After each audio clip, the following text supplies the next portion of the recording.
Welcome to another episode of the Miles Offside podcast, where we talk a little bit of football and a whole lot of nothing. My name is Oscar Puente, also known as Footy from Afar, and with me, as always, is my co-host, Chuck Bailey. Batman!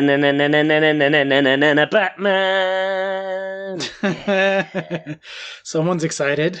Batchaway. Well, of course, after last week, when I spoke so much about how I really love the January transfer window, how good it is, how it's not an absolute roller coaster ride, and how it always resolves itself really soon. It's great. Yeah, love January. Yeah, it worked out really well for you guys. Yeah. Yep. I'm lucky. Not lucky. I think you guys are lucky. I'm envious. He's a great striker. I wanted him to come back to Chelsea and just play at Chelsea. But I'm glad he's out there making noise. For those that have no idea what we're talking about, Michy Batshuayi on loan at Palace had a great debut the other day. Looks fantastic because he is a fantastic player. I don't understand why it hasn't worked out at other clubs, but we'll see. You may have noticed that it's just myself and Chuck. We are one short this week. To be honest, normally Ian hasn't spoken by this point, though, Oscar. Well, he's chuckled one or two times at something that we said. Idiotic. Ian is not with us today. He has died. He's dead. Yeah. Dead. Gone but not forgotten. No, Ian's daisies. feeling a little under the weather. May have the flu or something, which at his age can be pretty dangerous. So we told him, take the night off, make sure you take care of yourself, get lots of fluids, and whatever else old people do when they're sick. I don't really know. I don't know, shake their fists at young people out windows. Oh. Yeah, he's definitely shuffling around in a bathrobe yelling at people. Ian, we love you. We miss you. He will be phoning in to hand us the listener questions later, but most of this is just going to be me and Chuck. So we'll trooper on and push through and do the best we can. Oh, so he's not ill enough that he could do some work. He just couldn't be bothered to actually talk to us face to face. Is that what you say? Yeah. Well, why when he's already feeling bad, why would we subject him to having to deal with the two of us for a few hours? Because that's what we do. Yeah. Is this the second time? It's just me and you, right? This happened one other time? Second time. Yeah. Second time. Third. That is still, isn't that our most listened to episode as well? Coincidence? Yeah. All right. Well, we're gonna break some records on this one then. Breaking some records. Yep. And to go off what the gaffer tapes do, we're gonna have to start calling him Mr. 93.75%. You worked out the math, didn't you? You worked it out. Yeah. It's just dividing. It's not that hard. But yeah. So we are the Miles Offside podcast. We talk a little bit of football as the intro mentioned, but we tend to go on quite a few tangents. But the way this goes, we'll run through some rapid fire news. We will dig into some sort of bigger results and bigger stuff that's been going on lately, which there's plenty to talk about this week. Take a quick break, come back for some social media stuff, some listener questions, some preview of next weekend's matches, and kind of call it a day. So let's go ahead and jump right in with rapid fire news. No, he's still going to do an edit. You don't need to. Oh, all right. Well, I wasn't sure. Hang on. Let's see if he drops it in. Let's just leave a little bit of silence now. Our top story this evening. Neil Warnock tells Gary Lineker to fuck off. That's it. That's the whole story. Colin Warlock. Did you see this? Of course I saw Colin Warlock.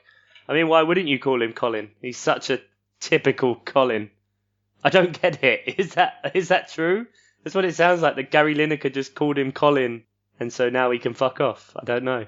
Have you met our Colin? I just thought it was really funny that he didn't realize the mics were still on, or were already on. I don't know if it was before or after the interview, but you just hear him going, tell Gary Lineker to fuck off.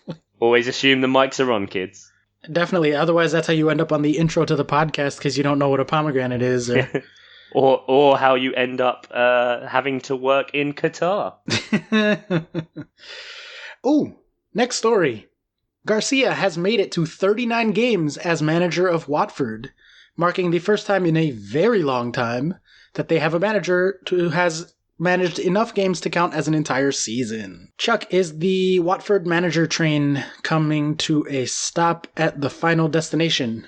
I mean, if he lasts until the end of the season, it will be impressive, but, that's an embarrassing statistic that's even noteworthy.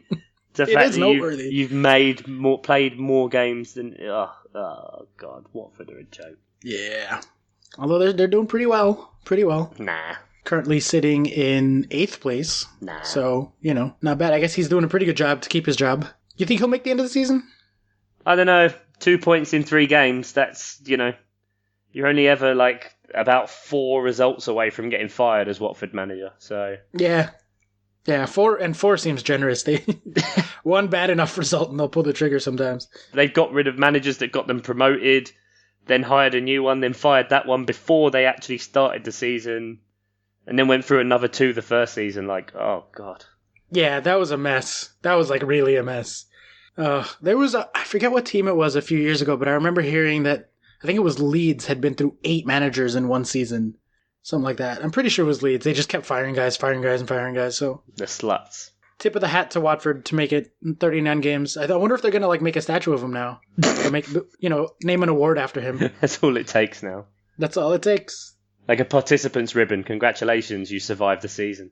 Speaking of managers who've outstayed their welcome, Jose Mourinho is in the news. Of course he is. Chuck, I don't know if you... Yeah, always. I don't know if you know, he's been on a bit of a world tour since leaving his post in Manchester. And most recently, he popped up at a hockey game in Russia, where he was like ceremonially dropping the first puck. And so they laid out this red carpet for him, and he comes out, and he drops the puck, and then he starts to walk off, and whoop, down he goes, like someone jogging during a snowstorm. Oh, delicious. Also, if he's on a bit of a world tour, like first Qatar, now Russia, I mean, it's North Korea next, isn't it? Is he playing dictatorship bingo? Maybe. I don't know. Woohoo! Maybe he's running for office somewhere next. All right, moving right along.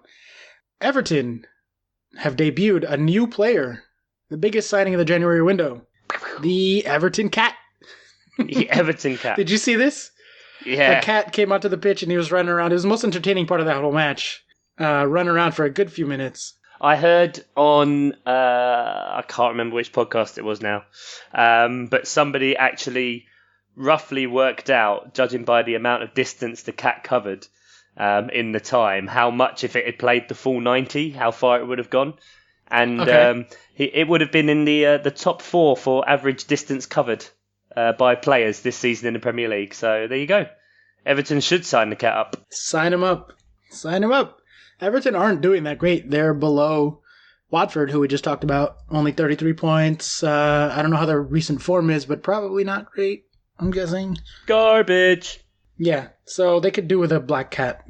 Or maybe they shouldn't have a black cat. I don't know. A black cat's lucky? Are they unlucky? Unlucky. Definitely unlucky. Okay. Yep. So I guess that doesn't bode well for them. And to wrap up the rapid fire news story, Chuck, planning on going to Australia anytime soon? Nope. Me neither, but if we did go, the Australian Football League experimental 2019 rules have been revealed. Hang on, what? Yeah, they have a league called AFLX. AFLX. Yep. And in this league for 2019, one of the proposed rule changes, which a bunch just got announced, is the introduction of a designated game changer player who will have a chance to kick 10-point Supergoals in the last 10 minutes of the match. 10. What? This. Look. Australia, Dave, listen. All right? If you can't even grasp the normal rules of football, that doesn't mean that you can just go change everything to make it work. You've already proved you can't do experimental. VAR doesn't work there. There's kangaroos getting involved. Like, it's experimental enough. Like, they don't need these rule changes in Australian football. Do you want to hear some of the other ones? There are a lot of really pretty funny ones. Absolutely, yes. Okay, I thought you might. Yeah. Kicking the ball through the goal from anywhere within or behind the 40-meter launch zone will count as a super goal. So 40 meters out. Sorry, so not the 40-meter line, the 40-meter launch zone. Launch zone. Yep. This is just Rocket League, isn't it? Yeah, basically. Yeah. 14 players on each team with 8 on the field and 6 on the interchange bench. And no interchange limit, so basically like hockey. There will be a shot clock.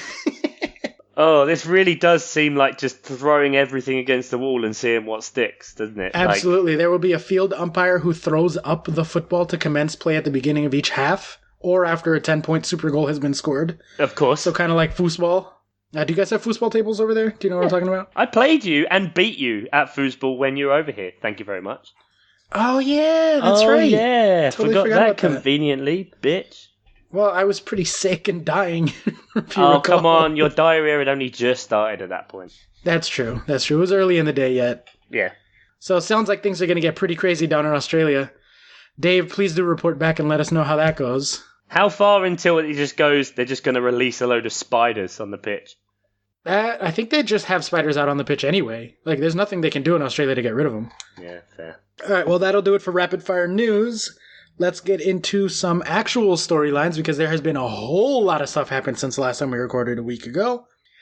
Chuck, I'll leave it to you. Do you want to start with City, Liverpool, Chelsea, United, Spurs, or the relegation zone? We have quite a few stories to get to. Don't want to talk about relegation zone just yet. I don't like Liverpool. Let's go Man City. All right, let's start it off with Man City. Man City, since the last time we spoke, have played 2 matches. They lost to Newcastle, of all fucking teams, 1-2, and they beat Arsenal 3-1 and thoroughly outplayed Arsenal. They looked really good. Do you want to start with the loss or just start with the win? Well, I feel that that's kind of a loss for both camps because Man City, obviously, that's garbage to play against Newcastle and lose. And Newcastle won't have want that because then, Mike Ashley's never going to put any money in because they just beat the best team in England. Yeah. Stupid Rafa. Well, just to throw a couple of numbers out there for you, against Newcastle, they only got 1.3 in XG, which, again, that's against fucking Newcastle. And there have only been 6 times this season where they scored 1.5 or lower in XG, that obviously being one of them. 5 of those 6 times have come since December 6th. Oh, wow. So they're slowing down a bit. Yeah, I mean, a bit is generous. They've slowed down a whole fucking lot. And if it hadn't been for the Arsenal result, I think the thing that we'd be talking about now is, wow, what's going on with City? They're in a deep downward spiral. Everything has dried up. Like, it largely it's been driven by a lack of shots. Mm-hmm. And, we talked before when they were kind of slowing down a bit about like, oh, maybe it's Fernandinho. What's going on? Injuries, blah, blah, blah, blah. But like, it doesn't seem to be that because everybody's back and Fernandinho's back. So it's not entirely clear what's going on with them or if they've even fixed it. Like, putting 3 up against Arsenal and the XG in that one was 2.8 to 0.5. So that's exactly a 3-1 scoreline, basically. Mm-hmm. Does one match mean that they've turned it around and are back in the conversation? They're never really out of the conversation, I don't think. And, of course, it'll be Sergio Aguero that can, he can just drop a hat-trick in there against another team in the Big Six and sure and sort your life out. But, yeah, they have the potential. Obviously, we record on Tuesday. Wednesday night when they play Everton, if they win, then they can go top again, which is a psychological boon. It really is. Yeah, and Liverpool don't do well with psychological setbacks at all. Like, nope. All jokes aside, they cannot handle that sort of thing. There's just too much pressure at the club there. Yeah, especially, when you see Jurgen Klopp is everyone knows he's such an emotionally led guy. You never really see him calm or keeping himself to himself. As you can tell from the reaction, I believe, from the West Ham result when he was kicking off and saying that, no, he was kicking off about whatever he's whinging. He's the Germany and Holloway. I don't even care. He was saying that the linesman got the decisions right for the goal that they scored, which was offside, and then there was a second time. Ridiculously offside. It was miles offside. Miles. Link. And then the second one, which Origi missed, which was the exact same, but then he's saying, yeah, the referee, the linesman got the right decision. It's just mental. Yeah, and he's getting investigated today by the FA because of his comments. Oh, really? Fantastic. Oh, yeah, because he I don't love him. But I think to go back to City, though, like, I'm still very skeptical. Consider me very skeptical, because since December 6th, that is a 2-month stretch that they haven't been very good. So one big result doesn't turn that around. I mean, I'm just taking Chelsea as an example. They beat City, and everyone was like, oh, Chelsea are back, baby. Everybody looks great. And then, we've seen what's been going on with Chelsea more recently. I was going to say, none of those people were you. Nope. No, not at all.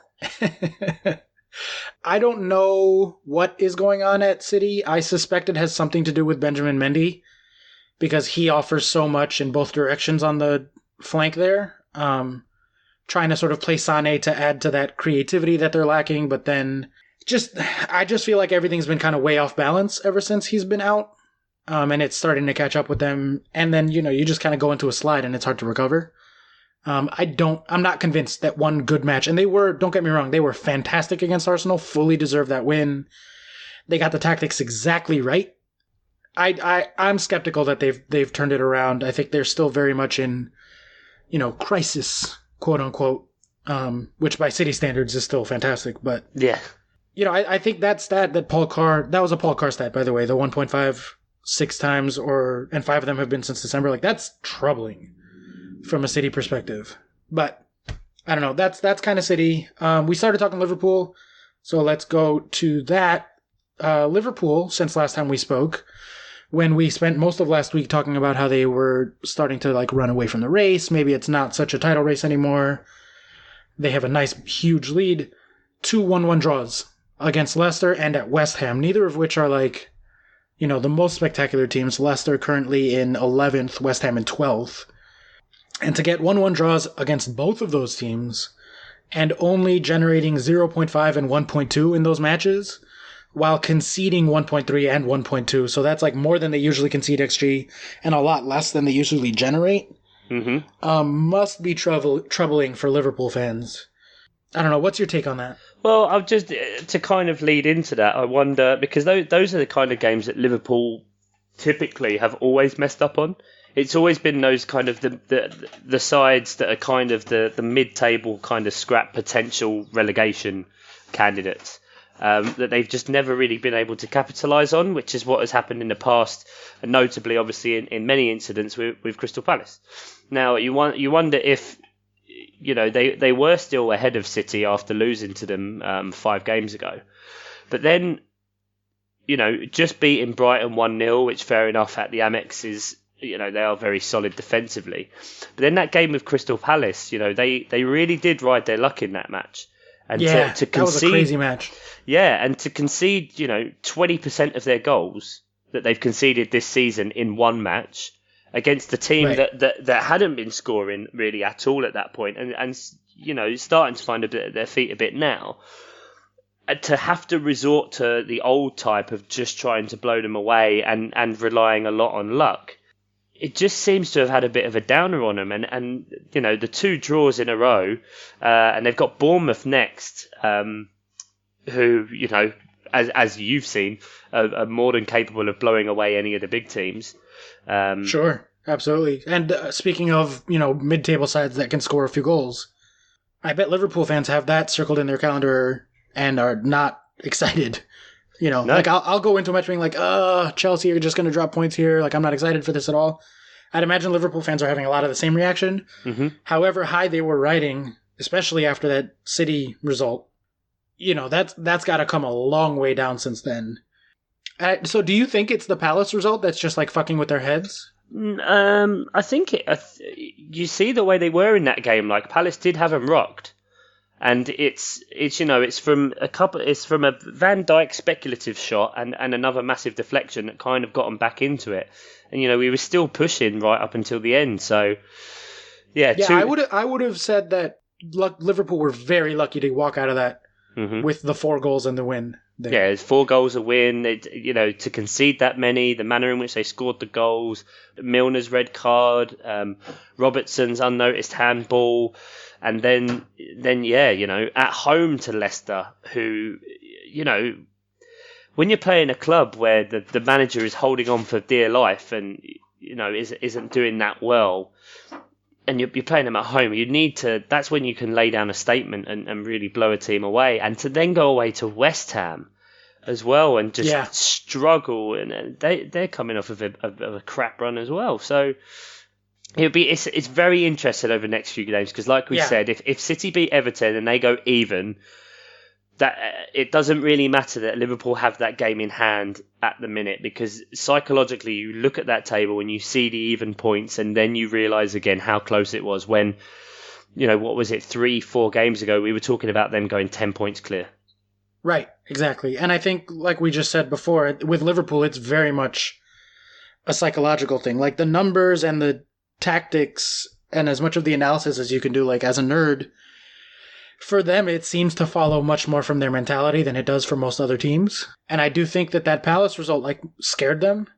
What is it? In Rocky 4, I think, or in Rocky 3, Rocky's wildly underdog because he is in all of those movies. And at one point, he, like, lands a good, clean hit. And I just vividly remember the line, he's cut. The Russian is cut. Rocky 4. That's Rocky 4 against Drago, yeah. Yeah. And so, like, that idea that, like, this, invincible, massive sort of entity, once they've been hit, like someone landed a clean hit, once they've been cut, all of a sudden seems very human, seems very fallible.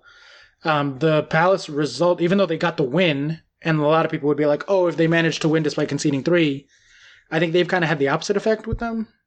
They've changed their lineup every match since then, which isn't necessarily normal for them. I think they kind of have gotten uncertain as to who their best 11 are, what the best tactics are. Adam Lallana got a start against West Ham, which is like very strange because he's been nowhere near the team sheet for a long time. I just feel like they're shook. Yeah, I think just to kind of wrap this up, it's not just that psychological aspect of recent games, but the monkey on their back is that they haven't won the Premier League, and they are one of the teams up there that hasn't won it, with the exception of Tottenham. And I can kind of liken that to the effect that England had with penalty shootouts for so long. That because you've always got that in your back of your mind that you're known for this, you're known for not winning, you've never done it. Look at how many years England's kept missing penalty shootouts until finally, something happened. So, right, yeah, I'd liken it to that, just to kind of wrap up that. Yeah, well, to transition then, you mentioned Spurs, who are the other team that hasn't really won it.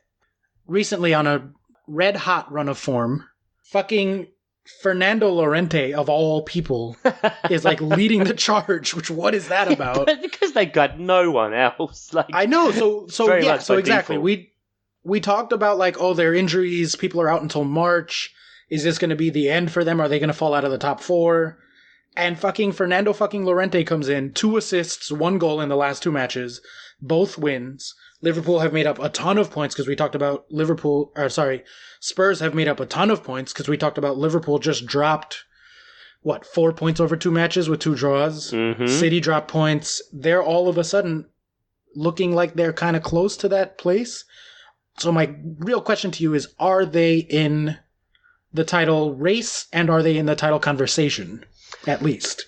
Conversation, certainly, because, they're still 2 points off City with the same number of games played, and they're within 5, which, if you think about it, not that long ago, with a 7-point gap with City, we were saying that was still attainable. So it's not unrealistic to think that, again, one game, a Liverpool slip-up or Man City not winning, and all of a sudden, you've then got only 3 points between the top 3, and the third one's Man City. So I think it's really surprised everyone, and I think that's come in a weird way. Having those injuries has become a bit of an advantage because no one really knew what Spurs were going to be about then. If you take out Kane and you take out Ali, you bring in Fernando Llorente, who will play in a different style. Eriksen wasn't necessarily playing those games. Lamela was coming on or starting as well. It's just given Tottenham a different dimension to what everyone knows from the start of season, which is, it's going to be Kane, Ali, Eriksen. Right, exactly. Yeah. And I think Son has kind of stepped it up a lot. He's been in pretty red-hot form too, but Llorente is just like this big unknown / a bit of a joke. And for him to come in and be leading the charge like that is not good. I think it's really telling that Spurs are closer to Liverpool in first than they are to Chelsea in fourth. Yeah. Like, they're 7 points clear of fourth, and they're only 5 points behind Liverpool. And we'll see what happens, obviously, in the coming matches. But I think, to me, they're well and truly clear. I don't think, for the record, that they're the third best team in England. I still think that the numbers prove that, or show that is Chelsea. Like, we are still the third best team, quote unquote. But like a 7-point lead with this far into the season is a basically unassailable lead. Like that is statistically very, very likely. They've pulled well clear of everyone else. Mm-hmm. But again, like back in, I don't know what, October or so, everyone was saying, oh, Chelsea in the title race, 3-horse title race, blah, blah, blah. And I kept saying, no, guys, like they happen to be there right now, but that's not actually where they are. That's not actually who they are. I would kind of go the same way with Tottenham. Like they're in the conversation right now because of the way that the table looks and recent form from Liverpool and City versus recent form from them. But I don't think that they have a real shot at it. I think it's still very much Liverpool and City in the conversation, in the race there. Despite how well or how much like Spurs have kind of made up ground and taken off more recently. Mm-hmm. But it is like really crazy to see how they're playing and to think like how much they've gained ground on everyone else or left other people behind. Yeah.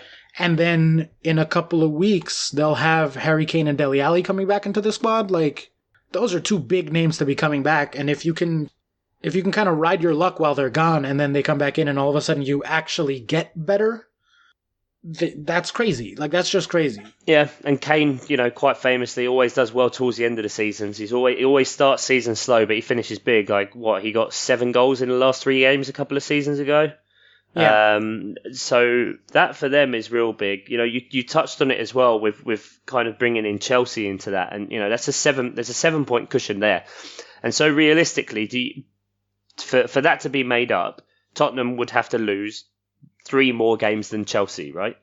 Right. That's kind of how it's or 2 in a draw. Yeah. And so do you see that happening? No, not at all. At all, right? Not at all. So if you don't see Tottenham losing 3 more games than Chelsea, and Chelsea out of the next, how many games are left? What is it, 13? So out of the next 13, judging by their average of this season, Chelsea are probably going to lose 3 games, which means Tottenham are probably going to lose about the same. So another 10 wins in there, perhaps their first draw of the season, although they just don't draw, so you can assume there's 10 wins in there. Yeah. Could potentially take them up to 87 points. And 87 points is, like, in some seasons, that's good enough for the title. Oh, man, and the rest sometimes with change. So I think they can still be considered in the conversation. It doesn't take much. Like we said, it takes a couple of weeks and this league moves fast.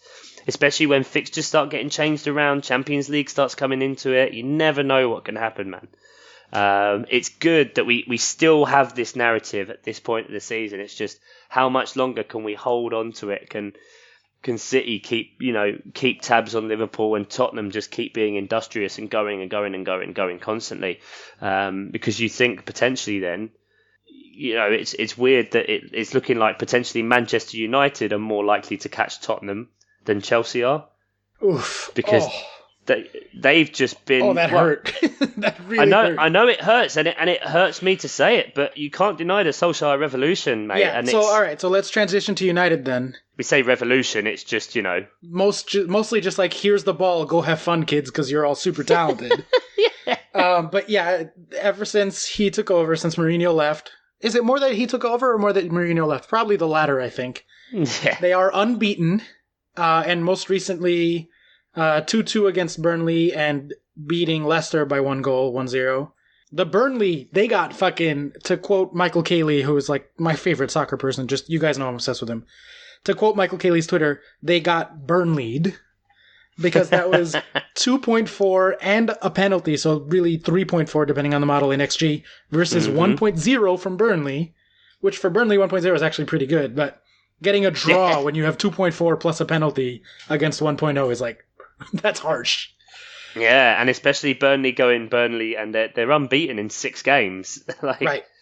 That's crazy. But yeah, they really pushed United to the end. Though obviously, once they were 2-0 down, United just threw everything at them. So I'm not really surprised there that the draw was the final result. But yeah, that's the only mark on it since Solskjaer's come in what, 13 games now? 12, 13? I would have said 14 off the top of my head. I don't have the number in front of me, but let's call it 13. So it's incredible. It really is. Incredible. And he's still not their manager. And still is the manager of another club. Yeah, it's crazy. It's just such a surreal situation. And Leicester are not a bad team. Like, they're not the best. So what a lot of people They're have not said is, it's performing. been against... They're not a bad team, they're not a bad team, but they definitely are full off the boil. Yeah, sure, but they're not, like, relegation fodder, let's say.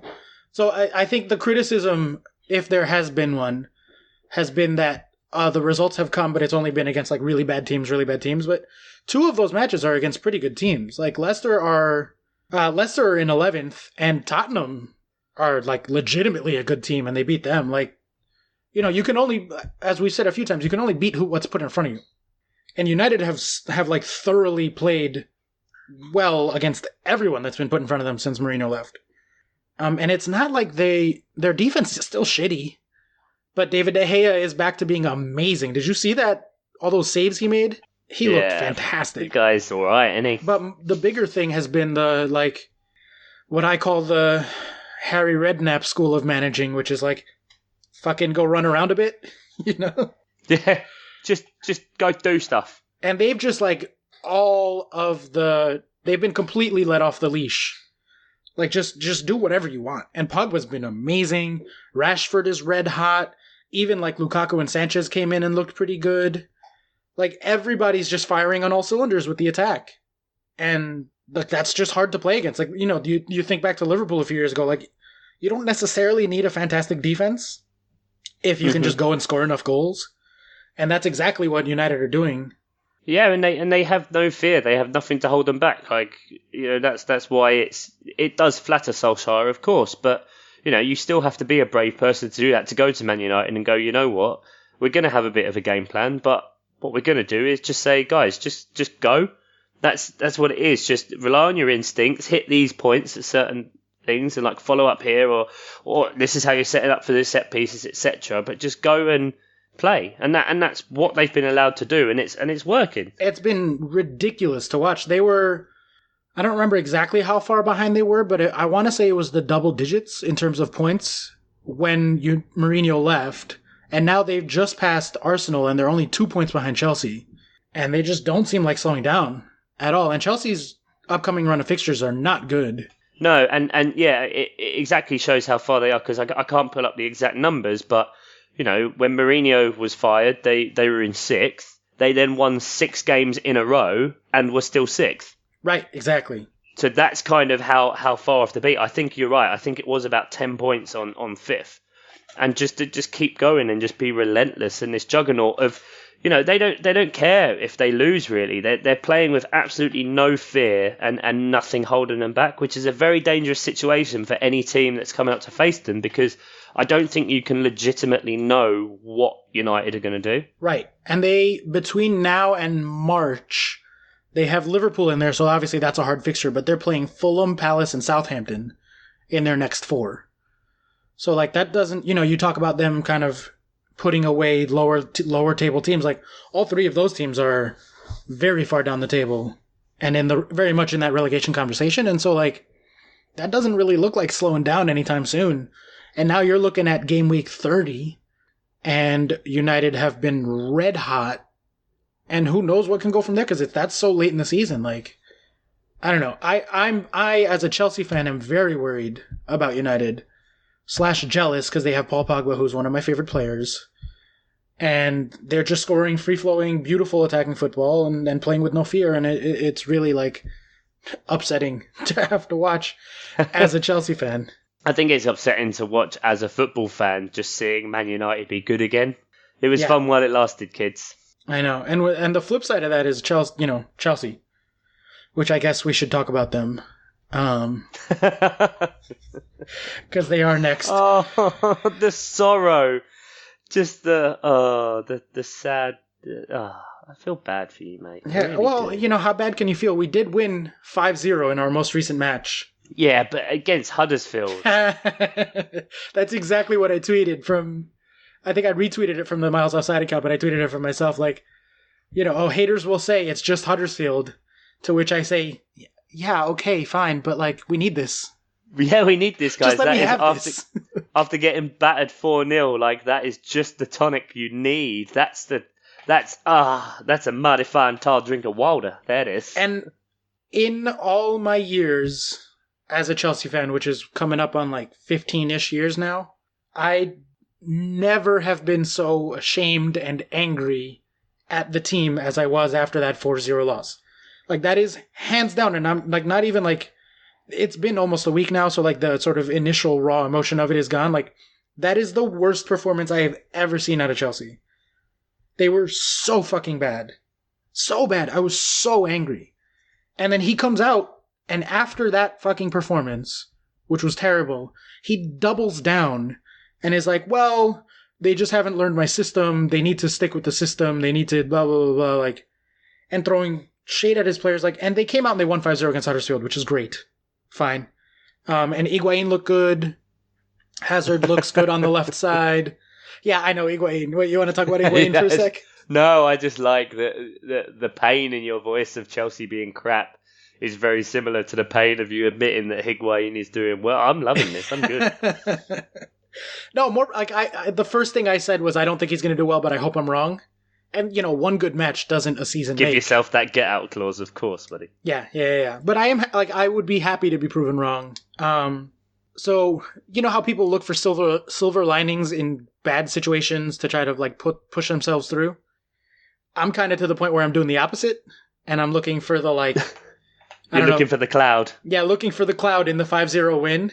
And that cloud is very much that it was only against Huddersfield, which you're right to point out and say. But also that he ran out the same fucking lineup that he has all season with the same fucking tactics. Like, why is Alonso back in the lineup? Because when he dropped him, they lost 4-0, mate. Defensive powerhouse Marcus Alonso. He leads from the front, man. That's what you clearly... I don't think you understand. I don't think you understand the way Marcus thinks. And how he is revolutionising the game of defending. So, you know, egg on your face, sir. Yeah, absolutely. So, jokes aside, because fucking I have no spirit for jokes with this team. My worry is that they're going to take the wrong lessons out of that 5-0 win. Specifically... So what lessons? What are they going to take? What are you worried they'll take from it? That we're going to keep seeing Willian and Alonso over and over again instead of, like, give Callum Hudson-Odoi a chance. Like, forget about youth and like wanting to keep him and blah, blah, blah. Like, I think he's genuinely probably our second best winger at this point, given the form of Pedro and Willian. Why isn't he playing? And now we got a 5-0 result, so we might not see him for another 2 fucking months. You know what I mean? Like, I don't want that lineup to keep happening. I don't want this system to keep happening. Like, we don't need a manager who has passion for the game. We need a manager who is adaptable and flexible. And if anything, this is going to make him more rigid. And the problem is very much how stuck he is in this system, how stuck he is in his ways, right? Like, I said that on Twitter. I was like, if we have to sacrifice Jorginho, who's a nice guy and a good player, to sort of realize that we need to do something different with this system and we can't just keep bashing our heads against the same wall, then so be it. And then, of course, this comes out and happens, and now we're going to just keep going as we're going. And then the next month, I don't know if you've seen Chelsea's upcoming fixtures, but I'm just pulling them up right now. In the next month, Chelsea have Man City, followed by Malmo, followed by United, followed by Malmo again, followed by City, and then followed by Tottenham. And that takes us to March. All right. So, like, you know, Malmo isn't great, but it's Europa League, so they're going to try to win that. And to be going into that run of fixtures with the idea that what we're doing is working, we just need to continue to be patient with it, because, look, we got a 5-0 against Huddersfield, is, like, very alarming to me. I don't want to see this to keep going. If anything, I want us to hit rock bottom so that we realize that we have to change. You know what I mean? Like, right now we're a drug addict, and we happened, or let's say a gambling addict, and we happen to have had a good weekend at the tables, and we're like, see, we're doing the right thing. Just got to keep playing blackjack until it all works out. And it's like, I'm not happy. So what you're saying is you just want your Wenger moment. Yeah. You're almost becoming like an Arsenal fan, that it's so dogmatic, it's not going to change. And you just need everything to go proper shit. Not to him to keep getting given the lifeline so that you can actually change something. I am officially on sorry out. And normally, like, I'm one of the more, or at least I like to think that I'm one of the more level-headed fans in the Chelsea community, because there's a lot of very intense and bad Chelsea fans. And I would be preaching, like, you know, guys, it's his first season, blah, blah, blah. But, like, it's not so much that we've been bad in a manager's first season as much as he refuses to see the problems and he shows no signs of wanting to change or even thinking that anything is wrong. And so if someone's just going to be stubborn like that, like, I'm sorry out officially. Like, I'm done with him. So we'll see. Oh, and Hazard, by the way, said that he has made up his mind as far as what he's doing this summer officially, but he doesn't want to tell the club yet. AKA, that strongly implies he's going to Real Madrid, so fuck my life. It's not like Hazard to keep giving out cryptic messages, is it? Yeah. Ugh.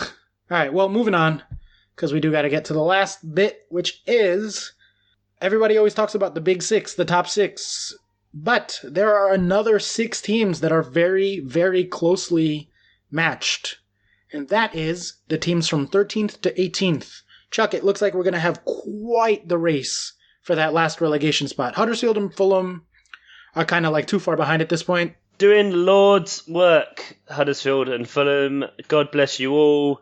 Yeah. Thank you. Huddersfield, they... Do you know when they last won a game? No, I don't. 25th of November. Woo! Okay. Yeah. Not good. Well, they only have 2 wins this season, so... 2 wins all season, so at the minute, I'm pretty sure the Derby record is up for grabs, which was 12. Well, they're on 11 already, so... Yeah, I believe I misquoted that, but I don't see them even getting another point. Like, yeah. Well, to take it to the 18th, we have Cardiff on 22.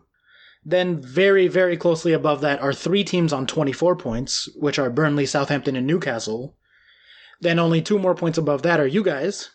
Palace on 26, and then Brighton on 27. So from 13th to 18th, which is 6 teams, is 5 points separating them.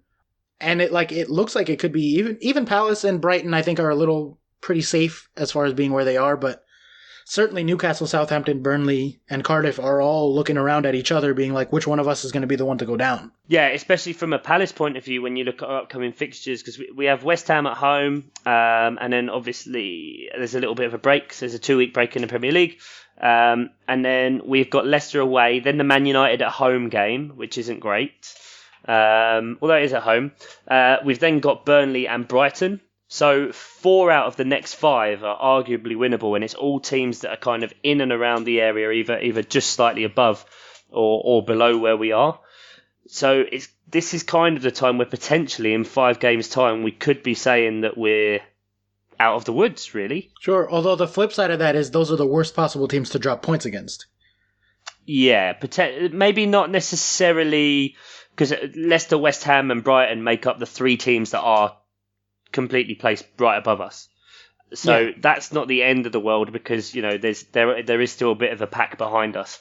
It's that Burnley result that is big. But I think if we can, out of those 5 fixtures, if we can get 9 points out of that to put us on 35, that'll be good. With 8 games left with 35 points, yeah. You think really looking logically at this season that you'd be okay. Well, and the other thing for Palace too is that sure, they're pretty close to 18th, but in terms of points, but there are 4 teams beneath them, so 4 teams would have to make up ground for them to fall down into 18th, which is highly unlikely. Yeah, and like you said, at this point, all those teams are playing for kind of one place. Now, Cardiff, I think the last win has kind of blinkered people's views of Cardiff a bit, because they have been a bit better, but they are still garbage. Burnley are starting to go, back to classic Burnley. Like I said, they are unbeaten in 6 games, had 3 wins, then 3 draws. So if they can, sustain that with another game against Brighton this weekend, that would be good for them.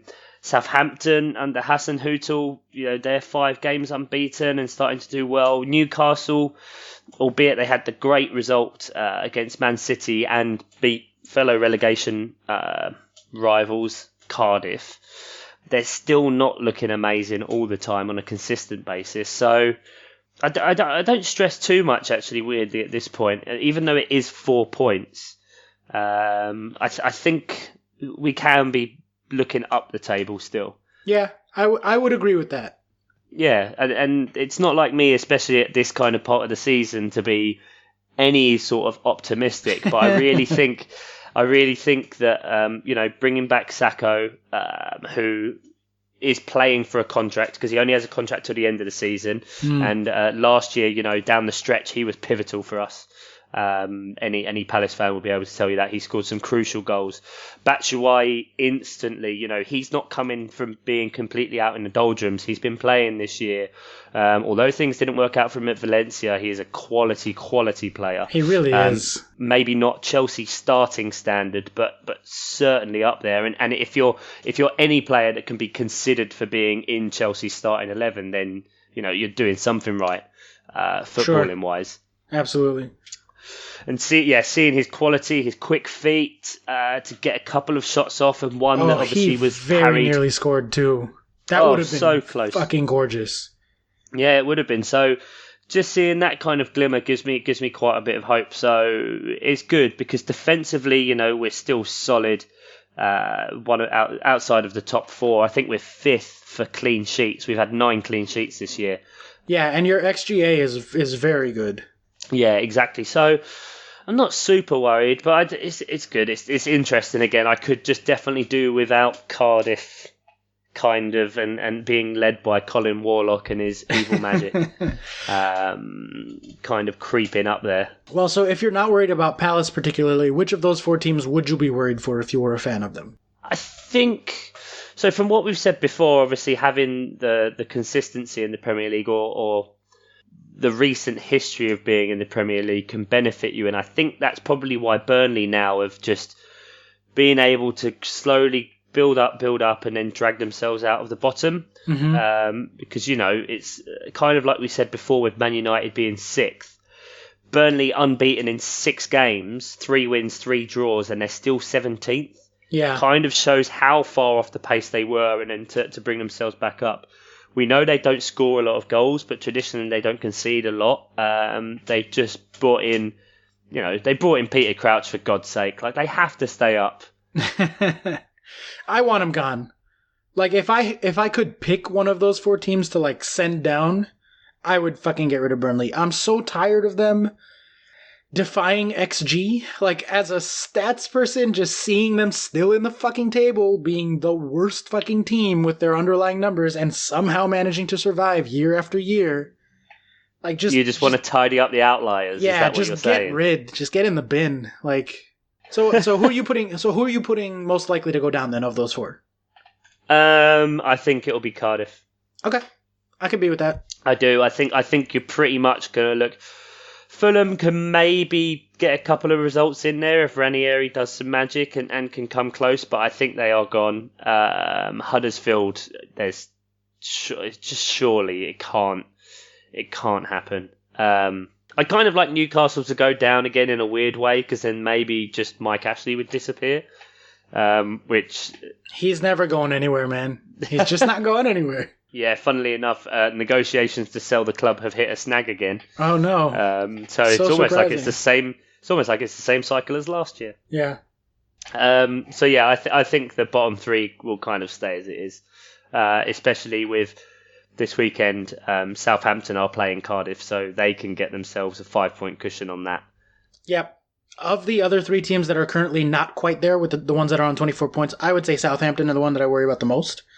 Just because they seem so shaky. Newcastle are underperforming because they're boring and fuck them, whatever. And Burnley, it's the top of the pitch, top of the pitch. Right. And Burnley are Burnley, and we spent a lot of time talking about Burnley, and God damn it, I just wish they would go away, but they'll find some weirdo way, especially now that Tom Heaton is back. He, in the past has kind of pushed them over. Yeah, he really does make a difference. So on that note, that wraps up part 1. We will take a quick break. We will come back with some questions and social media and listener stuff and et cetera, and we'll see you guys in a little bit.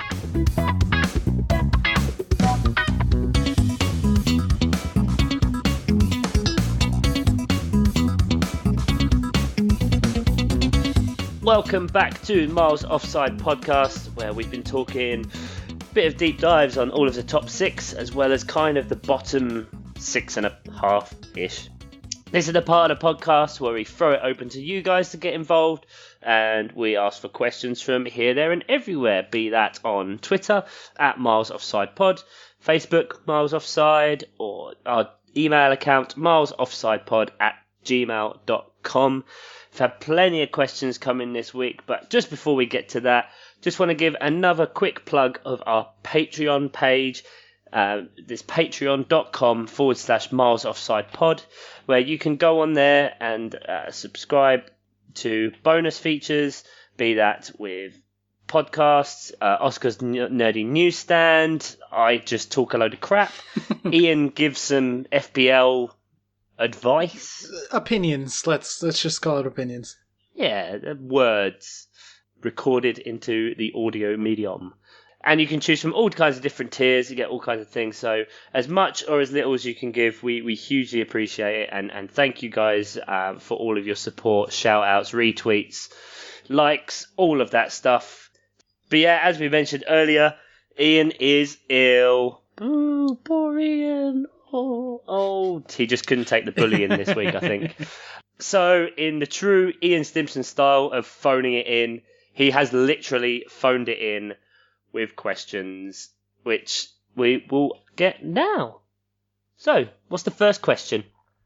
Dave Mateo asks, is there a sport/league you wish you supported but just can't really get into? I don't know. Do you follow like any other sports? You mentioned a few times about basketball. I follow basketball very, very closely. I used to be into baseball, mostly when I lived in New York, because it was fun to go to Yankee games with my brother. Right. I still love the Yankees, but I don't really watch that many matches or games, I should say. It's pretty boring. I guess to directly answer Dave's question, NFL football, as an American, it's just tough not being into football. Everybody thinks I'm weird. I just don't care about it. I'll watch a game and be like, oh, that was good. I watched the Super Bowl on Sunday, which was a horrible, boring Super Bowl. Yeah. I heard the score was 13-3. It's I'm so glad I didn't stay up for that. I think the most entertaining thing relating to the Super Bowl, other than the Avengers trailer, which if you're a Patreon subscriber, tune in on Friday to the Nerdy Newsstand. We'll get into that. Was seeing Harry Kane at the Super Bowl wearing Patriots gear. And then someone on Twitter made a joke that he flew all the way to America just to see a completed stadium and touch a trophy. Which I thought was pretty funny. But yeah, the NFL, just as an American, it's tough socially not being into the NFL because it comes up so often and people are always kind of give you a weird side-eyes look when you're not into it. But it just, I don't know, it doesn't call to me. Yeah, I find it quite strange, especially when you consider, we've touched on it before, how many games in basketball, baseball, and hockey has tons of games as well, right, in a season. Yeah. That, because those are kind of sports that all of them that apart from baseball, I don't really have an interest in, but I just can't follow it. There's just too much that happens. And it's weird that there is such a difference between, basketball season, which is obviously it's 92 games in regular. Yep. 92 games regular, potentially a 28 game playoff series. So that takes you up to 120 games in a season. But NFL, you have a 16 game regular season. Yeah, it's crazy. 3 or 4 games for the playoffs. Yeah, it's really crazy. And so it does seem really strange to me how there's such a huge difference just in the sheer number and volume of games there are and how frequent they are. Well, that's because playing football literally destroys your body, so they can't really play more often than once a week. Guys get into the NFL and then they're out of the league in 3-4 years because it just really fucking destroys you, unless you're a quarterback. Tom Brady's 90 years old and still winning Super Bowls out here, but most regular players get in, get out. So I think that's more to do with that. But the big thing to me, at least as far as sports I can enjoy and sports I don't particularly enjoy, is the whole this is true for football and also baseball, the stop-start nature of it. Mm-hmm. That's why immediately, I've always been a basketball guy since I was a kid, which can get a bit start-stop towards the end of the games when people are fouling a lot, but the first time really I got into soccer, I was like, oh, this is fucking amazing. You mean they just play for 45 minutes and there's no timeouts or commercials? What? Whereas you look at football and there's a commercial every 2 seconds, and it's I don't know, man. I like that soccer players have to figure it out on the fly. Even in basketball, you get a timeout, the coach tells you what they noticed, what they haven't noticed, but soccer players are just kind of out there, and it's a constantly moving, fluid kind of game. And that's what I really love about it. And so that's sort of what stops me from being more into baseball and football. Are there any sports over there that are less popular that you wish you watched? Like, I know rugby and cricket are kind of not as big as football, but they're in the conversation. Yeah, that's kind of it, really. We don't really play anything else. Like, yeah, we have basketball team, but they suck. Yeah, we have American football teams, but they suck. There's American football teams in England? Yeah, I used to play a long time ago. Like professional, though? No, it's not of that standard, but they do, because obviously I think it was close to happening, but then there was NFL Europe a long time ago, but that all folded. Yeah. Most of the teams were in Holland and Germany. And so there is like a massive demand for it, but they go around and play like college teams every so often on tour, like the Great Britain team, and not even like decent college teams, and they get slaughtered by like all of them. So it's not really done here. It is kind of football, rugby, cricket are kind of the big three. Do you watch either rugby or cricket particularly closely, or? No, it's not something I'll seek out to watch. Like a day at the cricket's really good. I imagine kind of similar to baseball, but less rowdy. Like you go to hang out with your buddies and drink some beers and chat, and there's something going on. That's exactly. Kind of it. Like if you go to the cricket on a nice day, you can sit there and watch cricket for 5 hours, but it's more just the fact that there is something going on whilst you kind of have lunch or get a few beers or that kind of thing. So that is a really enjoyable day out, and it's like you can get tickets for like £10 for games, and like you can be there for the whole day. There for the whole day. That's cheaper than a movie ticket. Yeah, no, it really is. And then rugby is always the one that comes up in the conversation as football, with everyone saying like, oh, this one's superior, oh, these fans are gentlemen, oh, these players and whatever, and it's just the constant ongoing stupid war of attrition of bullshit because, there's wankers everywhere. So, yeah, I don't really, again, the sport that... I played rugby way more than I played football. Like, I never played football for any sort of team or representation and stopped playing really when I hit 11. I played rugby for my school for 7 years straight, and I don't watch any of them. So I can still enjoy it if it's on or watch it, but I'd never seek it out to watch it. What about you, Ian? Are there any ancient games that are still played that you like? Any Zimmer frame racing squads or really into the chariots? Mahjong players championships? Yeah. All right. He can't come back. I wonder if he's going to edit stuff in. I hope so. It'd be really funny if he did. Yeah. Let's see. Just drop in like, oh, you're a Oscar got to say it. Yay! Bleep me. All right, Ian, you old fuck. What's the next question? You fucking pricks. Adam P asks, is Mustafi the worst centre-back in the top half?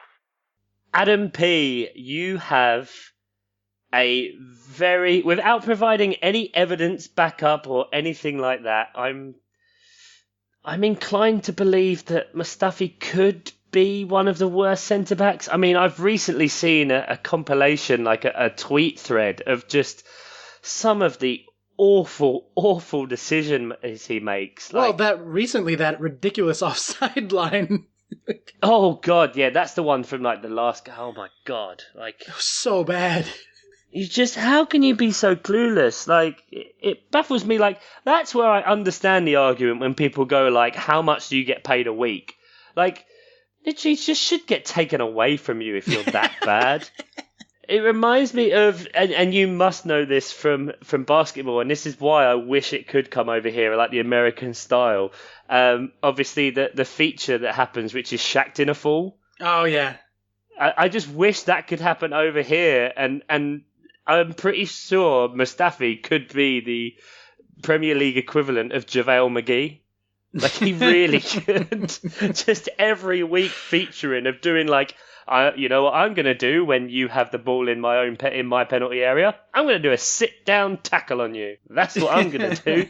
Or, you know what? I'm going to allow Aguero to back into me and then let him sprint off and score one-on-one. Yeah. Honestly, can I just say I'm weirdly proud of you, Chuck? First of all, for knowing about Shacked and a Fool. I don't even need. I'm already fully erect, buddy. So you can keep going, but it's just going to start hurting. But also, I assumed you were just going to use this as an excuse to dig on Louise, but you didn't. So good job there. Moving on, Ian. What's the next question? Adam P. Who's been the best young player in the league this season? I mean, why is he asking me? Because it's Aaron Wan-Bissaka, just hands down. I have to agree with that. Like, it's not even like jokes aside. Like, he's just been fantastic. It's not even like. Of course, chances are there are probably better young players in the league than him. Not necessarily by huge margins, but for sort of technical ability and potential to score. But none of them have had chances to play. When they have had chances to play, we've seen them once or twice here or there. He's played every single game this season, barring those where he's been suspended. And he just has been phenomenal. Yeah. Yeah, and I mean, if you look at his underlying numbers in like a bunch of categories, not just tackles, he's Bayern Munich level good. And he's doing it for Palace. And he won't win like best young player in the league award, which is going to go to fucking Marcus Rashford probably, who's been really good. And I can concede that because Rashford, although it hasn't been consistently over the whole season, of course, but that's not necessarily his fault. But yeah, especially under Solskjaer, the guy's flown. Yeah, well, and like strikers get all the glory and defenders get none. So like Wan-Bissaka should be winning awards, but he won't. Mm. But he's like genuinely one of the best fullbacks in the world. Full stop. Forget about Young. Forget about in the English league. Like, so I don't think he's going to be at Palace for much longer, just because he's like way too good. And I have to think that like the bigger clubs are noticing his numbers. Like it's not just going to be stats nerds on Twitter that have noticed this. No. It's meant to be. It's Man City have come out recently, and that Pep's going to get him because for his position at right back. Kyle Walker's kind of on the wane a little bit, isn't really being spoken about as much. So, you could see him as being a replacement there, which pains me to say, but it's also, it's horrible to see those players go. But, when it's someone like that and how good he is, I definitely think it would be too soon since he has, if he stays at Palace, surely he sees, he has Zaha there at the moment, obviously, who can teach him from experience that, like, going to a big club young very, very rarely ever works out, as happened in his case. And also, he's going to get game time at Palace and he's going to play every single game he can, which means he is going to play against big teams, get more experience and continue to develop. Like he's 21, yeah. He doesn't need to rush whatsoever. And that's not me not me trying to deny the fact that he'll go somewhere else, because it's completely understandable and justifiable. And I think it shows how great a defender he is when the fact that the only thing people can criticise him about or say is just like, yeah, but he doesn't get goals or assists. It's like, but he's an elite level defender. I know there's the modern idea of the fullback of being this bombing forward guy like Marcus Alonso, but there are huge faults in that person's game as well. When you can turn around and say, yeah, okay, Marcus Alonso has loads of goals and assists, but he can't defend for shit, which is his job. Right, exactly. Yeah. Honestly, like, that's the one position that Chelsea don't at all have room to improve in or need anything like that, because Azpilicueta is, I think, in my opinion, and probably I'm being biased, but I think he's like the best defender in the league / maybe in the world. And like, I think a lot of other players would come out and say that, like have come out and said that specifically. So we have no interest in a right back anytime soon. Otherwise, I'd be like salivating at the thought of Wan-Bissaka wearing blue, but he's I think we can both agree he's been the best young player of this league. Yeah. So, next question. Adam P. What's your worst Valentine's Day experience? Valentine's Day. You're a cheesy kind of guy, aren't you, Oscar? You've probably had some. You must have done something horrendous on Valentine's Day. Surely. I saw a glimmer there. I saw a glimmer in your eye there. Something came to mind. Oh, for sure. Yeah. When I was like 19, I want to say, so pretty young still, I had gotten a restaurant reservation at like one of the fanciest, most expensive restaurants in New York. And then there was a blizzard, because Valentine's Day is in February and it tends to snow in February. And it was in the middle of the blizzard. Like it was coming down. there had been like, I don't know, a foot maybe of accumulation, and it was still coming down like really hard. But I stubbornly in my head was like, nope, I got this reservation at this amazing restaurant. We are going to this restaurant. And the girl I was with at the time was like, this seems like a bad idea. Like, I don't know that we should be doing this. But I was like, no, we're fucking going. Get dressed up. Like, we're going out. This is happening. And we did, and we made it to the city. We were like the only people in Times Square. It was dead empty. We got to the restaurant, and they were like, what the fuck? What are you doing here? Like, go home. And, you know, our shoes were ruined, and our clothes, like, we were wearing nice clothes. Everything was bad. They did serve us because we were at the restaurant and they were open. And then getting back home was just like a disaster because all the trains were delayed, all the buses were delayed. Everything was bad. We definitely had no business being outside, but, you know, stubborn 19-year-old me was like, I got this crazy reservation. It was impossible to get. We're fucking using it. I like how they turn around to you in the restaurant whilst they are working with no one else there saying, what are you doing here? You should go home. I think it's more a case, what the hell are they doing there? Like, yeah, they shouldn't have been open. No, just endorsing this crazy Valentine's behaviour. Yeah, what about you? I actually don't have anything. I don't know bad Valentine's experience. I mean, when I was a teenager, I broke up with a girl like a week before Valentine's, so I didn't have to buy her a present. Oh yeah, that's the move for sure. Yeah, you break up the week before the birthday or the week before Valentine's Day, so that you don't have to buy a gift instead of the week after. Yeah. I've got a month window between my birthday and Valentine's Day, so you know I can get a present and then off you go. Moving on. Adam P. Most overrated and underrated biscuits. Now, first of all, yeah, this was always going to come. When you say biscuits, what are biscuits? Because this is a completely different word. Like, we need to first get on the same page as far as like, whatever you guys consider biscuits, I'll answer. Biscuits, you know what we consider biscuits because we've had this discussion. The biscuits are not necessarily cookies, but closest to in America. And American biscuits are savory scones. Yeah, that sounds right. That's it. So don't be coming in with your transatlanticisms.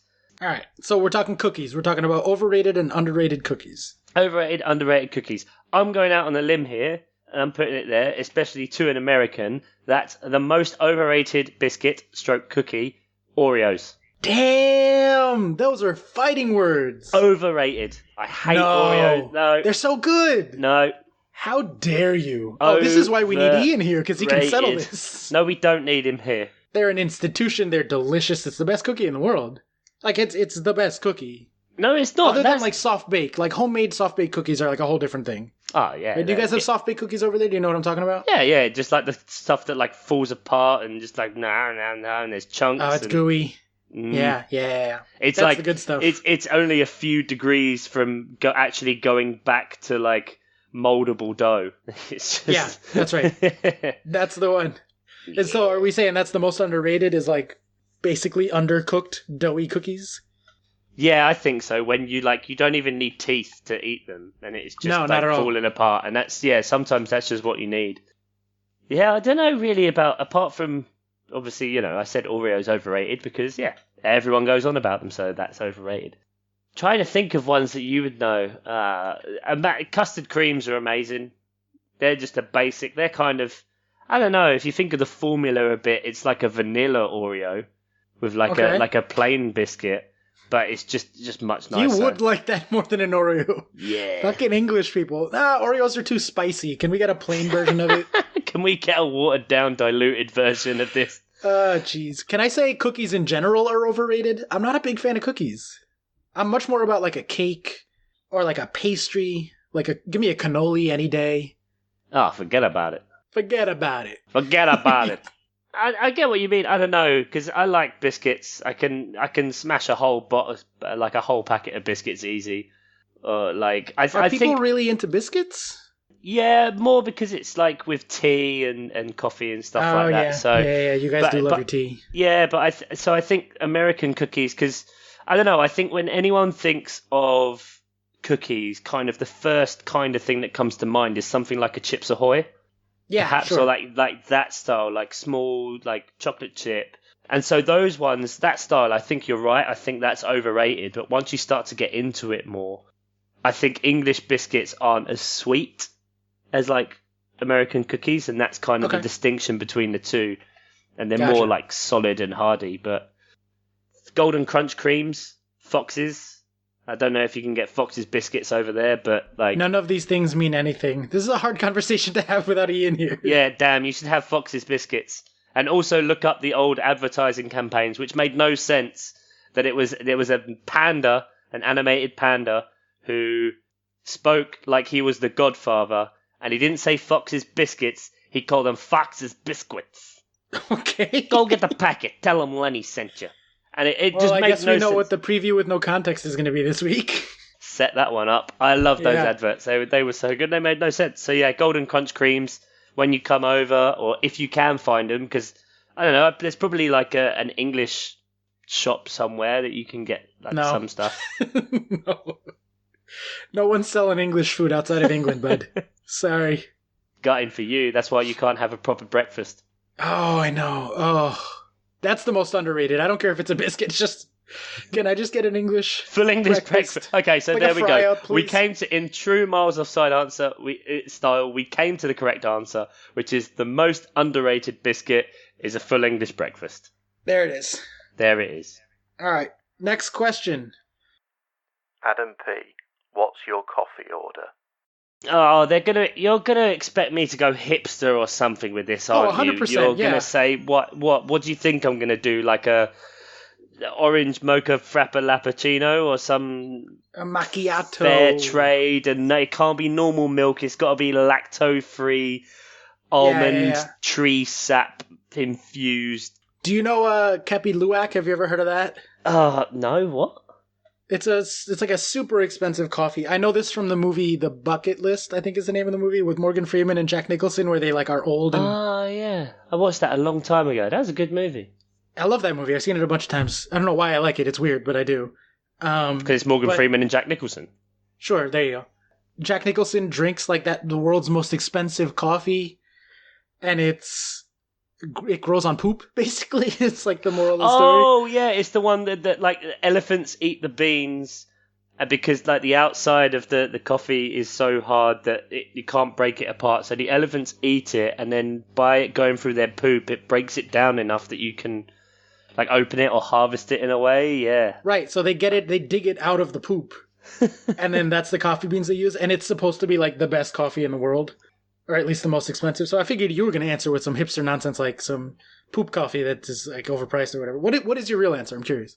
I just most of the time just black coffee. Yeah, like, I'm black? Not. Yeah. No milk, no sugar. No, not really. Sometimes, like if I'm a bit hungover, I might put some in, or usually like I might make a latte or something, or get one from the shop if I do go past, or after dinner. Often I'll just have espresso. Because I quite like a quick espresso. Oh, I love a cappuccino after dinner. I suppose it's a bit sweeter or stuff, but no, there's no hipster. I like milk. I like full fat milk. If I'm gonna have like a latte or whatever it is, flat white or all this stuff, I don't want you to tell me where the beans are coming from. I don't want you to offer me 4 different things. You don't like a nitro brew or a cold brew? No, I don't want a cold brew. I don't want French. What is it called? Something press nitro bollocks. French press, right? Well, actually, no. To be fair, I have a French press, but that's just because it's. Yeah, but that's not that bad. That's just a cafetiere. I don't actually know what that is. That's classic. I can't even remember where it's like drip. There's somewhere it drips for ages, and it's like that. I think that's nitro brew. I don't actually know. Yeah, exactly. This is it. So that's why I don't care. I'm drinking caffeine because chances are I'm either tired or I'm angry. So just give me stuff, and here's my money, and let me move on with my life. If we're gonna go for adverts, actually, and this is, it was just the most perfect advert I've ever seen, and it was by McDonald's. It wasn't that long ago, maybe 2 to 3 years ago max, and they did an advert which took the piss out of all of those coffee places. And it started off by like, the hipster things, and they're doing their thing, or they're like trying to do like the art in the thing, or someone tries to take their coffee and they say wait, and then they like put like another bean on, or they're doing this, or they're offering them 17 different kinds of milk, and then charge them like 12 quid afterwards. That's and then funny. it ends with just someone walking into McDonald's and going, "I'll have a black coffee, please." And literally the woman hands it to him, says £2, takes the money, and then the guy moves on with his life. Nice. That's awesome. There's another one that I'm going to share out. Adverts. That's what we're doing this week. So McDonald's black coffee. That's Chuck's answer. Oh no, McDonald's coffee is dog shit, but I just really like the advert. all right. I guess mine would be, like you, I just like a pretty regular coffee, but if I'm feeling like a little exotic, I'll go for a vanilla latte with an extra shot in there. So kind of the extra shot will weigh it down a bit, but the vanilla brings it up. It's kind of like a nice balance. That's nice. Yeah, why not? I used to be like horrendously addicted to coffee. Now I mostly don't drink it just to stay away because I can't handle it. But I used to be up to like 7 cups a day. And I was like, wow, I gotta stop. To be fair, I was about the same, maybe even more.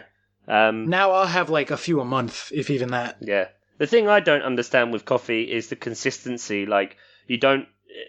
So when I ran a coffee shop for a while, it was really hard to understand. So, for example, if you order a large coffee rather than like a medium, so say like a latte, is that because you want more milk, or you want more of the same in a different ratio, or you just want an extra shot in there? Like, what does it mean? What does the size mean? How much do you do? Every place does a different amount of coffee. That's true. Yeah, over here all the coffees are like 19 gallons in a cup. Oh, venti size or whatever it is. Yeah, exactly. Because we all need a pint of latte. For fuck's sake, America. And that's usually why I just go for like espresso or like a just normal black coffee, so that I don't have to deal with all the crap. Yeah, I don't know what goes into it as much as like just of all the things I've tried, I kind of narrowed down to the thing that tastes the best. And so I get a latte with an extra shot, and that's what tastes nice to me. And of all the things I've had, that's the one. So happy days. There you go. Yeah. All right, next. Sam Danby asks, would you rather have feet for hands or hands for feet? Ooh. This is like the superpower question again. No, the superpower question was easy and obvious, so this one too. It's gotta be hands for feet. Right? Like, you can't get through your life having foot hands. Like, how are you gonna write, type, masturbate? Like, there's so many things you can't do with foot hands. You'd have to have a foot fetish. You'd have to have a foot fetish. And I don't. You would just have to. No. And that's the thing. Maybe the reason they've asked this is because... Do you think it's because we've chatted so much about socks that people think we love feet? I don't know. Maybe. I don't love feet. Because I can categorically say that it is I would rather have hands for feet, because the reason I like socks so much is because my feet are garbage. And I want something nice on them to make them feel a bit better. But, oh my God, you could be like a monkey, man. You could exactly. Like, climb trees. Yeah. You could hang upside down. You could... I don't understand how this is even like a question. Is there anyone out there, listeners, let us know. Would you pick feet hands? Because that seems crazy to me. It'd be quite difficult to run.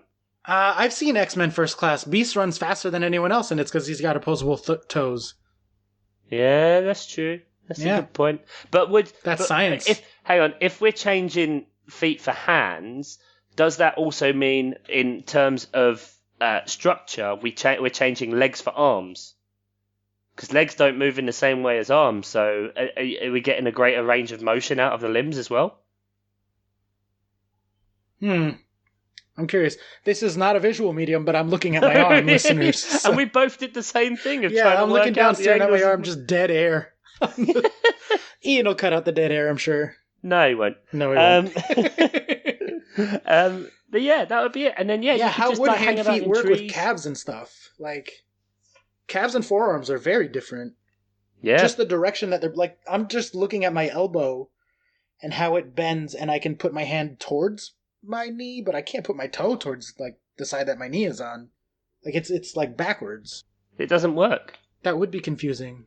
Yeah. I guess we have to decide. Are we talking about legs turned into arms, or are we just having feet at the end of our arms or hands at the end of our legs? I think we're delving a bit too far down the rabbit hole right now. To be honest, I'd like to take the blue pill at this point. All right, let's move on. Maybe come back to it at another time, because that bears thinking about. Yeah. I'm still pretty confident, though, that it's hand It's feet. hands for feet. It's hands hands for feet. It's okay. not We'll feet work for out the hands. logistics later, but it's hands for feet. You clap and it would just smell like cheese. I don't know. It'd be horrible. Disgusting. Yeah, no good. So there we go. Thank you, Ian from the future, Ian from the past, Ian from another time. Well, by the time this comes out, it'll be from the past, but from our perspective, it's the future. Wow. Right? Congratulations, Ian, from the superhero power chat from last week. You are now officially a time traveller. You are both in the past and in the future at the same time. So that's a pretty special form of flu you've got there. So that about wraps it up for questions, guys. Thanks for getting in touch. As mentioned before, you can hit us on Twitter, Facebook, Gmail, and also ask us questions on our Patreon page, patreon.com/Miles Offside Pod. Fuck, I already got it right earlier as well. That's all right, I got it there. Now we're going to move into Oscar's favourite part of the show. It's the... new tweeter. Well, no, what I'm going to do is I'm going to leave a pause here, and I'm going to see if Ian really is a super producer, and he's going to go in somewhere, and he's going to find... So listeners, potentially right now, all you just listened to was about 5 seconds of silence. So if all you heard was silence then, and you're hearing... Well, no, you will hear this anyway, because it's good. This has got to stay in. This is great. I'm really intricately weaving this to make his life hell. It's got to do it's it making now. it impossible to cut. So just so you know, that means Ian would no longer be a super producer. Because he didn't cut a jingle. And he's been promising me a jingle for a long time, guys. He's promising me a jingle for a long time. So, there you go. Either you got this, you got silence and this, or you got a jingle and this. So, you know. I really hope he just stuck the breaking news jingle in there. Yeah. Either way, you've wasted a lot of your life listening to this. So, Predictor League. Oscar, mate. It was fun while it lasted, but yes, you are 8 points last. I can see this being a yo-yo.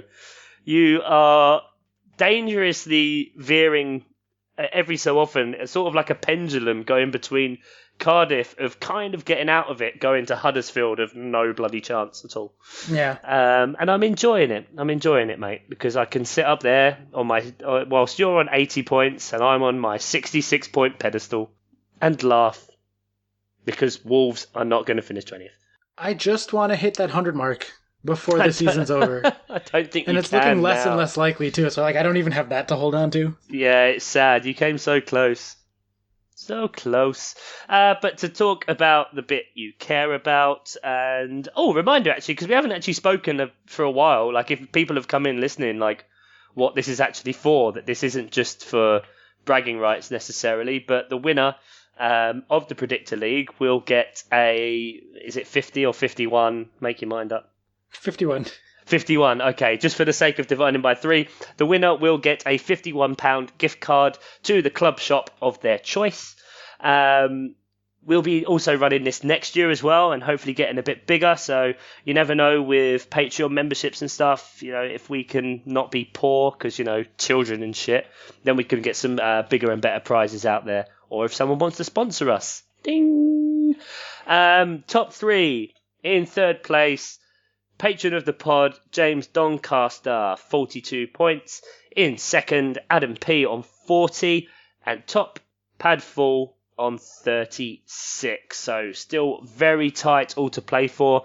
Ian's within touching distance of the top 3 as well in 48. And that's him in 6th. So Ian's having a bit of a blinder here. Yeah, he's pretty good, and if anyone cared about our game, Oscar's opened it up to a 3-point lead now. Ew.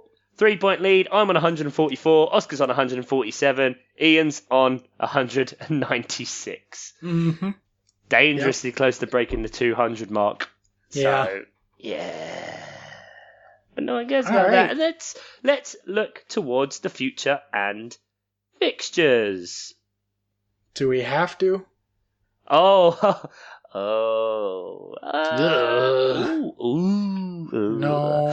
Well, let's see what Oscar might be talking about, as it starts on Saturday, the 9th of February.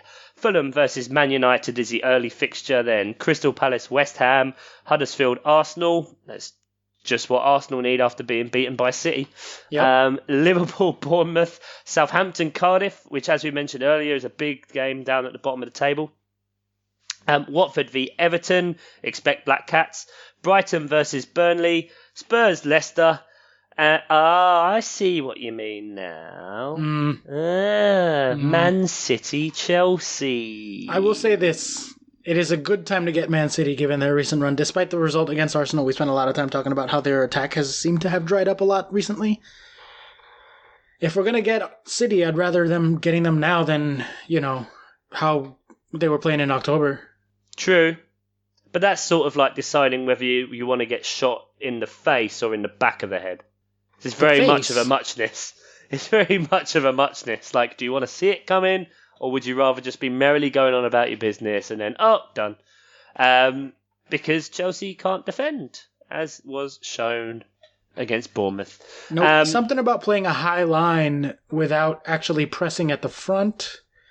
And so they have space to pass into and time to play the pass. That doesn't seem to work out well. I don't know. I kind of remember that happening with AVB and Sarriball.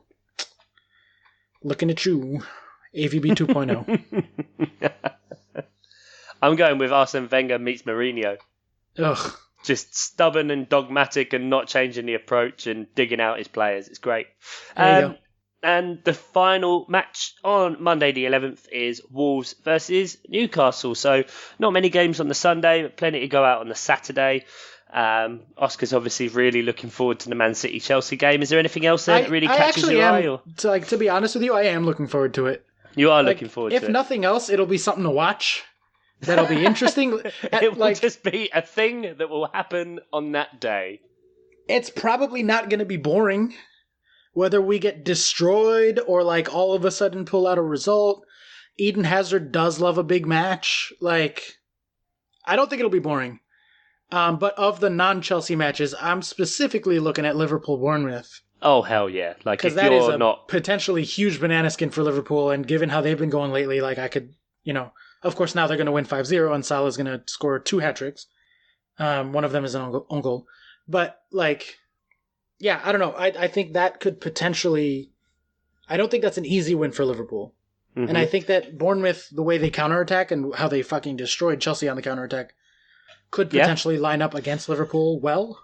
Yeah, I could see it being kind of similar to the Palace game, but the only caveat I have from that for Bournemouth-wise is they are affected a bit with injuries at the minute. I know, typical to form, I think Wilson's out, and David Brooks, who has been very good for them this season, another guy who we could put into the earlier chat about great young players of this season, is out, so could find that difficult for him. But I think you're absolutely right. I think the style of football they play could be very conducive to giving Liverpool a shock, and we really will see the kind of fortitude they have, because that is at the point where City would have played an extra game as them, and obviously with Chelsea to come for them the next day.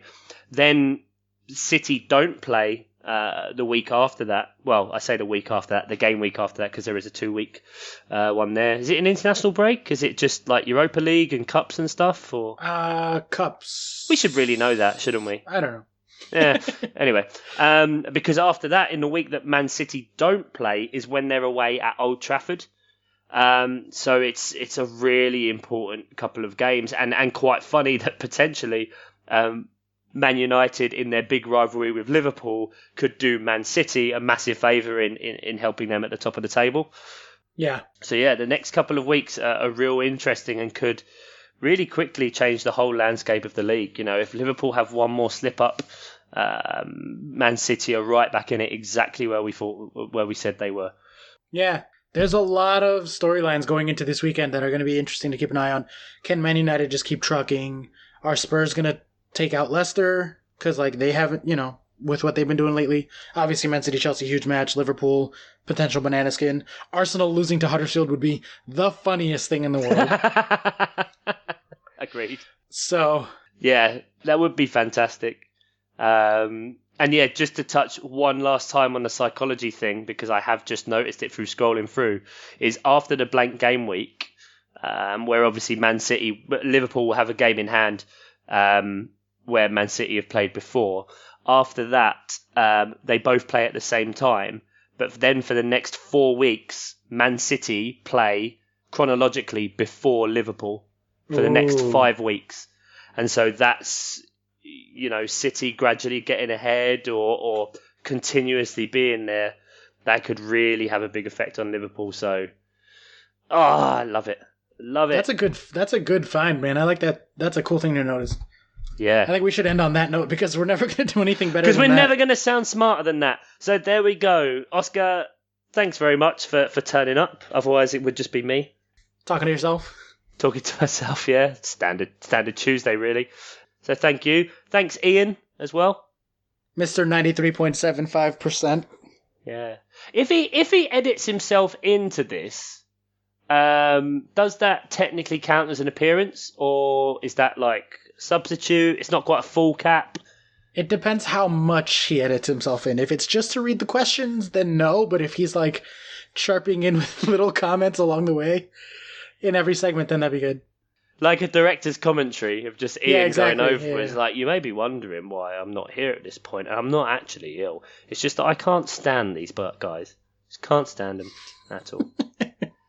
I got hair plugs last week, and they're really just starting to take time to settle in. Hopefully the anti-aging cream will start working well as well, and then we can all move on. I love how he's getting it just as hard as always, and he's not even here. Yep. And we said we were going to end on something intelligent, and we ended on something stupid and insulting to Ian instead. That's the podcast. Thanks, Oscar. Say goodbye. Goodbye. Thank you very much, guys. Thanks for listening. Goodbye.